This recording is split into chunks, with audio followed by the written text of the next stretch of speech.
کہ آئینی طور پہ یہ ہمارا حق ہے کہ جس صوبے سے جو بھی قدرتی وسائل یا بجلی پیدا ہوتی ہے وہ اس کی ضروریات پورے کرنے کے بعد آپ کسی دوسرے صوبے کو دے سکتے ہیں. اس لحاظ سے ہمارے یہاں پہ لوڈ شیڈنگ نہیں ہونی چاہیے تھی. ہمارے اوپر ظلم یہ ہے کہ نہ صرف دوسرے علاقوں کی نسبت یہاں پہ زیادہ لوڈ شیڈنگ ہو رہی ہے بلکہ پرمنٹ کے نام سے پچھلے 5 سالوں میں ہر دوسرے دن ہر تیسرے دن یہاں پہ صبح 9 بجے سے لے کے 5 بجے تک بجلی بند ہوتی ہے، جس وجہ سے تکلیف کے علاوہ جو ہمارے کاروبار ہیں، ہماری جو صنعتیں ہیں وہ انتہائی متاثر ہوئی ہیں اور لوگوں کو اربوں روپے کا نقصان ہوا ہے. اسی طرح سے ہمارے ساتھ یہ بہت بڑا ظلم ہے ہمارے صوبے کے ساتھ کہ ہمارے یہاں پہ ہماری ضرورت سے زیادہ قدرتی گیس یہاں سے نکلتی ہے لیکن اس کی بھی یہاں پہ لوڈ شیڈنگ ہوتی ہے. اور جو CNG کی صورت میں ایک سستا فیول اور انوائرمنٹ فرینڈلی فیول ادھر ہمارے لوگوں کو میسر تھا، اس کو یہ آئینی طور پہ بند تو نہیں کر سکے عدالت کے فیصلے کی وجہ سے، لیکن انہوں نے قیمتیں بڑھا کے عملی طور پہ یہ کوشش یہی کر رہے ہیں کہ یہ ایک سہولت بھی KP کے لوگوں سے لے لی جائے.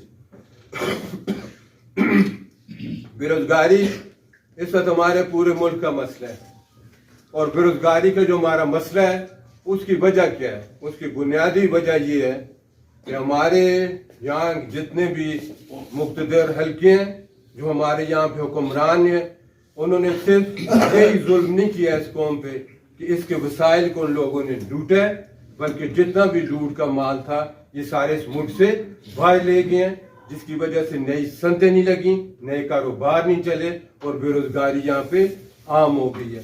ہمارا سب سے بڑا جو نقصان ہوا ہے، جو سب سے بڑا نقصان ہوا ہے، ہمارے انتہائی ٹیلنٹڈ ہمارے پڑھے لکھے نوجوان وہ ملک چھوڑ کے باہر چلے گئے ہیں. اور یہ دنیا میں سب سے زیادہ کسی اگر ملک میں برین ڈرین ہوا ہے وہ پاکستان ہے.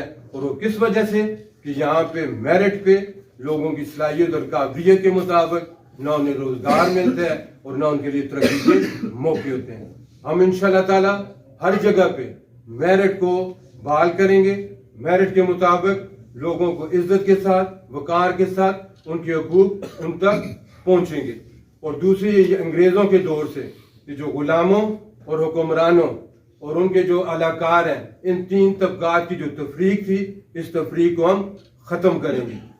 انگریزوں کے دور میں اس قوم کو محکوم رکھنے کے لیے، اس کو اپنا ذہنی طور پہ اس کو غلام رکھنے کے لیے یہاں کے جو افسران ہوتے تھے ان کے لیے بڑے بڑے بنگلے، بڑی بڑی سواریاں، ان کے نوکر چاکر ان کی کرسیاں سیدھے کرنے کے لیے دربان ان کے پیچھے کھڑے ہوتے تھے، صرف اس وجہ سے کہ یہ جو یہاں کے لوگ ہیں ان کے اوپر ہماری برتری قائم رہے اور یہ ہمیں اپنا آقا اور مالک سمجھے. اس ذہنی پستی کو، اس ذہنی جو احساس کمتری ہے اس کو ہم ختم کریں گے. سب کے لیے انشاءاللہ تعالی ہماری یہ کوشش ہوگی کہ جیسے سب سرکاری ملازمین کو ہاؤس رینٹ ملتا ہے اور ہاؤس رینٹ کے مطابق اپنے مکانات بناتے ہیں، کرائے پہ لیتے ہیں، اسی طرح سے سب کیوں یہ جو اربوں اور خربوں روپے کے governor houses, CM houses, corps commander houses, DC اور کمشنر ہاؤسز ہیں، انشاءاللہ تعالی ہم ان کو نیلام کر کے اور ان سے جو پیسہ ملے گا اس سے قرضے ادا کریں گے اور اس لیے لوگوں کی بنیادی ضرورتیں پوری کریں گے. اسی طرح سے گیس، بجلی، پیٹرول، فیول اور یہ جو نوکروں کی فوج جو مختلف طبقات کو ملی ہوئی ہے ملک میں اس کو ہم انشاءاللہ ختم کریں گے. یہ جو بٹلر جو ہے نا اور یہ جو کلچر ہے جو ہے نا کہ لوگوں کے لیے جوتے پالش کرنے کے لیے بھی افسران کو یہاں پہ لوگ مہیا کیے جاتے ہیں، اس چیز کو جو انسان کی جو تذلیل ہے اس کو ہم انشاءاللہ ختم کریں گے. ہری پور ضلع میں ہمارا سب سے بڑا کنسرن یہ ہے کہ اس وقت KP کی سب سے بڑی صنعتی جو علاقہ ہے وہ ہمارا یہاں پہ ہتار میں ہے اور ہر جگہ پہ بھی جدھر بھی صنعتی علاقے قائم ہوئے ہیں وہاں کا جو ڈسٹرکٹ ہوتا ہے اور ڈسٹرکٹ کے لیے باقاعدہ ملازمت میں کوٹا رکھا جاتا ہے. ہمارے اب تک جتنے بھی MNAs MPAs یہاں پہ رہے ہیں ان لوگوں نے اس علاقے کے ساتھ بے وفائی کی ہے، غداری کی ہے اور ان لوگوں اپنے علاقے کے لوگوں کے لیے روزگار کا جو ان کا آئینی اور قانونی حق تھا وہ بھی انہوں نے ان لوگوں کو لے کر نہیں دیا. ہم انشاءاللہ اس کو بھی انشور کریں گے کہ یہاں پہ ڈسٹرکٹ ہری پور کے لیے باقاعدہ ملازمت میں کوٹا بھی مقرر ہو. اور دوسرا लेबर कानून के तहत जो जो मराहत हमारे वर्कर्स को मिलनी चाहिए वो भी हम इंशाल्लाह इंश्योर करेंगे कि उनको मिले। सोशल सिक्योरिटी की सहूलत है, हमारे आधे से ज़्यादा वर्कर्स ऐसे हैं जो सोशल सिक्योरिटी के तहत कवर्ड ही नहीं है। ओल्ड एज पेंशन है, यूबीआई है, उसके नीचे कवरेज देखें तो ना होने के बराबर है। इसी तरह से प्रॉफिट पार्टिसिपेशन को देखें आप, प्रॉफिट बोनसेस को आप देखें, लीव्स को देखें। फिर जो वर्किंग आवर्स हैं, सबसे बड़ा जुल्म है कि 8 घंटे से ज्यादा दुनिया में किसी जगह आप किसी से काम नहीं ले सकते। रूटीन में तो बिल्कुल ये नामुमकिन है कि आप किसी से लें। सिर्फ इमरजेंसीज में उन्होंने ओवर टाइम की एक प्रोविजन रखी होती है। हमारे यहाँ पे लोग लगातार, सिर्फ मर्द ही नहीं, हमारी बच्चियां, हमारी ख्वातीन भी 12-12 घंटे इंडस्ट्रीज में काम करती हैं और इसके मुताबिक उनको उनका मुआवजा नहीं मिलता। हम इंशाल्लाह ताला इसको भी बहाल करेंगे। इनके जो बुनियादी हकूक बनते हैं लेबर लॉज के तहत, उन न सिर्फ उनको दिलवाएंगे बल्कि हम उनमें इंशाल्लाह इजाफा भी करेंगे। यूबीआई की शक्ल में कई 100 अरब रुपए के फंड इनके पास पड़े हुए हैं और अभी तक जो पेंशन है इन्होंने मजदूरों के लिए वो सिर्फ 10,000 रखी हुई है। आप मुझे बताएं, आजकल 10,000 में कोई बंदा अपनी फैमिली को पाल सकता है? एक बूढ़ा बंदा अपना इलाज भी 10,000 में नहीं करवा सकता। हम इंशाल्लाह इसको भी बढ़ाएंगे। लोगों की जो कम अज कम उजरत है उसमें भी इजाफा करेंगे। स्कूलों में इंशाल्लाह, इन्हीं सरकारी स्कूलों में, इन्हीं सरकारी कॉलेजेस और यूनिवर्सिटीज में इंशाल्लाह हम फ्री तालीम का बंदोबस्त करेंगे, लेकिन वो म्यारी तालीम होगी। उसमें हम सियासी बुनियादों पे तैनातियाँ, सियासी बुनियादों पे तरक्कियाँ और जितने भी इसकी पोलिटिसाइजेशन हुई है इसको हम ख़त्म करके इन इदारों को भी इंशाल्लाह इनसे पूरी परफॉर्मेंस लेंगे और यहाँ से इंशाल्लाह एक अच्छी पढ़ी लिखी हुई काबिल कौम हमारी बाहर निकलेगी। ये जो हॉस्पिटल्स को थर्ड पार्टीज को देने की बात हो रही है, ये प्राइवेट पब्लिक पार्टनरशिप की बात हो रही है, ये सिर्फ और सिर्फ कुछ मखसूस लोगों को नवाजने के लिए सब कुछ हो रहा है। और हुकूमत अपनी जो उसकी बुनियादी जिम्मेदारी है वो सबको मुफ्त सेहत और तालीम की सहूलतें दे।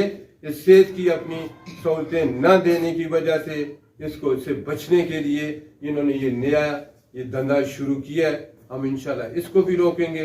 तमाम जितनी बड़ी बीमारियां, दिल के अमराज हो, कैंसर हो और इसी तरह से और जितनी भी बुनियादी जो जिसका जैसे किडनीज का मसला है, जो कि आम बंदा जिसका इलाज तकरीबन सब बातें हो गई हैं। कुछ मैं आपके सवालात के लिए भी छोड़ता हूँ लेकिन मैं आखिर में सिर्फ एक बात आपसे ज़रूर करूँगा कि हम खुद अपनी पार्टी के अंदर भी जमहूरियत और मेरिट पे कारबंद है और हम इंशाल्लाह यही कल्चर हम पूरे मुल्क में, पूरी कौम में और पूरे इदारों में लाएंगे। हर जगह पे ट्रांसपेरेंसी होगी, मेरिट के मुताबिक फैसले होंगे और लोगों को मंसूबे और जो इस्तेकाती स्कीमें हैं वो उनके इस्तेकाक की बुनियाद पे मिलेंगे। किसी सियासी रिश्वत या सियासी लालच के तौर पे हम चीज़ों को तकसीम नहीं करेंगे इंशाअल्लाह। और ओपन है जी, मुझे खुशी होगी कि आप लोग मुझसे पूछें ताकि मैं मुझसे जो चीज़ें रह गई हैं उनकी वजाहत भी हो सके और जहाँ पे हमें तस्दीक की ज़रूरत है हमारी वो तस्दीक। सर एक क्वेश्चन है जी। उस वक्त एक इत्तेहाद बना IGI के नाम से जी। उस वक्त पाकिस्तान भारतीय जमातें सारी जितनी भी थी उस इत्तेहाद में शामिल हो चुकी थी पीपल पार्टी के खिलाफ। उसमें जमात इस्लामी भी उस वक्त उसी इत्तेहाद में शामिल थी। दर पर तो वो जनरल अमीर गुल साहब, जिनके आज वीडियो अभी भी नेट पे मौजूद हैं, उन्होंने उसका इतराफ़ भी किया कि हमने ये इत्तेहाद मैंने बनाया। वही प्रैक्टिस अब दोबारा शुरू हो रही है। मुल्क भारतीय जमातें एक तरफ उनका रुख हो चुका है। वो एक था उस वक्त तो IGI का नाम दिया गया था, लेकिन आज उसको नाम नहीं दिया जा रहा। क्या जमात इस्लामी से भी कुछ राब्ते हुए हैं, उस इत्तेहाद में शामिल होंगे? और ये भी साथ बता दें कि उस वक्त तो वो पीपल पार्टी का डर था, खौफ था। आज किसका खौफ है? देखिए जी, PDM जिस वक्त ये बना रहे थे उन्होंने जमात इस्लामी के साथ रब्ता किया, लेकिन मैंने जैसे अर्ज किया कि हमारी ये मरकजी शूरा का फैसला है कि हम किसी इताअत का हिस्सा नहीं बनेंगे, हम किसी इताअत का हिस्सा नहीं बने। जमात इस्लामी अपने फैसले खुद करती है। आर्मी चीफ की एक्सटेंशन का मसला है, सब पार्टीज ने उसको वोट दिए, सिर्फ एक जमात इस्लामी ने उसको वोट नहीं दिया जाना, ठीक है जी। आर्मी कोर्ट्स का मसला है, उस पर सारी पार्टीज ने उसका साथ दिया, उनको वोट दिए, अमेंडमेंट किए हैं। जमात इस्लामी ने आर्मी कोर्ट्स के खिलाफ फैसला दिया है। IGI का जिस वक्त मसला था उस वक्त एक कौमी इत्तेफाक राय की एक जरूरत थी, उसके तहत हमने उसमें शामिल हुए, लेकिन हमें जल्द ये एहसास हुआ कि ये लोगों के अपने कोई मखसूस मकासद हैं जिसको ये पूरा करना चाहते हैं। ये जो कौमी मफाद की बात कर रहे हैं ये ठीक नहीं है, हम लोग IGI से अलग हो गए, ठीक है जी। और अब आइंदा के लिए हम किसी इताअत में, हमारे लिए जितने भी अब तक हुक्म दे रही हैं उसमें मार्शल लॉ भी शामिल हैं, हमारे मार्शल जितने जनरल डिक्टेटर्स शामिल हैं, इन सब के जिसने भी किया है इस मुल्क को नुकसान ही दिया है। जहाँ पे उन्होंने अपने ज़ाती मफादात के लिए काम किया है, अपने तबकात के लिए उन्होंने काम किया, मखसूस कुछ की दिया है, आम लोगों को इन्होंने पहले से ज़्यादा जो है नीचे लेके गए हैं। और असल में इन लोगों ने अमेरिका की और यूरोप की गुलामी का हक अदा किया है। और इसका हक अदा का सबसे बड़ा सबूत ये है कि इनके बेटे, इनकी अपनी शहरीतें सारी जो है ना अमेरिका, कनाडा और यूरोप की हैं। अक्सर लोग सर मुख्तलिफ सियासी पार्टियों की जो वज़ारा में रहनुमा है, अक्सर लोग कह रहे हैं कि एक मिनट सर, अक्सर लोग कह रहे हैं कि भाई यहाँ पर जो माहौल है आगे जो सियासी, इसमें इलेक्शन कराना दुरुस्त नहीं है। काफ़ी लोगों ने मौक़िफ़, आप ने कहा हमारा किसी से इख्तिलाफ नहीं है, अपना एक मौक़िफ़ है कि इलेक्शन वक्त पे होने चाहिए, क्योंकि मुख्तलिफ सियासी पार्टी के लीडरान ने ये भी कहा है कि इस हालात में जिस तरह मुल्क में बदअमनी और इस तरह बाकी जो मसाइल जा रहे हैं, तो कुछ सियासी अभी पार्टियों के जो बड़े हैं वो कह रहे हैं कि इलेक्शन नहीं होना चाहिए। तो आप क्या कहना? उनके जी अपने हक में नहीं है, इसलिए वो कहते हैं कि उसका मुल्क के हक में नहीं है। हाँ जी, हमारा तो पहले दिन से ये मुतालबा था कि जो आइन के तहत 90 दिन के मुताबिक इलेक्शन होने चाहिए थे, ये पहले इलेक्शन होने चाहिए थे, ये इन्होंने लेट किए हैं। हम बुरी से बुरी भी जमहूरी हुकूमत को डिक्टेटरशिप से बेहतर समझते हैं। अगर इलेक्शन लेट होते तो आपकी पार्टी का क्या होगा? हम उसके खिलाफ एहतजाज करेंगे, जदोजहद करेंगे, कोशिश करेंगे कि जल्द से जल्द इलेक्शन हो। जो हमारे बस में होगा वो हम इंशाल्लाह उसके लिए करेंगे। ये बता सकते हैं